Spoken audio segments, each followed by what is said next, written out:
Няма да говорим за първите златни тракийски съкровища. Точно това ще си позволя в този момент да ви прекъсна, защото сега имаме повод да видим една много интересна изложба, която се открива в Велико Търново. Става въпрос за изложбата на тракийското панагюрско златно съкровище. И след това ще продължим коментара си от студиото с вас. Нека да видим репортаж. Луксозният трапезен сервиз е изработен в Мала Азия в началото на 3 век преди Христа. Съкровището е открито случайно от братя Дейкови през 1949 година. Трима братя, когато копаят, съвсем случайно копаят пръст глина за керамиди да изработват близо до град Панагюрище. Те успяват да го намерят, дори в първи момент така доста небрежно се отнесли към него. Уникалните златни съдове са изработени от 23 каратово злато, а теглото им е над 6 кг. 9 съда служили за пиене на вино по време на големи огощения. Кани ритони, това са кани за пиене на вино, някои от които тежат до килограм и половина, като този ритон, който е за гърба ми. Най-така интересни са примерно тези изображенията с богинята Хера и богинята Атина, както и животни, козли, елени, сърни, ловини и известната фиала, голямата фиала с изображенията негърски глави.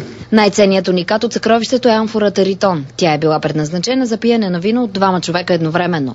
Организаторите разказват, че това съкровище впечатлява хората с изящната си изработка. За тракийското изкуство няма какво да говорим. То може да бъде наше лице пред целия свят. Това е нещо, което е абсолютно уникално. Това показва, че българските владетели през този период просто са имали голямата възможност да си плащат за такива неща. Това са много ценни предмети и трябва да ви кажа, че много малко музеи по света, включително в Италия и Гърция, имат подобни неща. В експозицията са показани и съдовете, в които се разреждало виното по това време. Известно, че виното трябва да се пие разредено, защото тогава само варварите са пиели неразредено вино.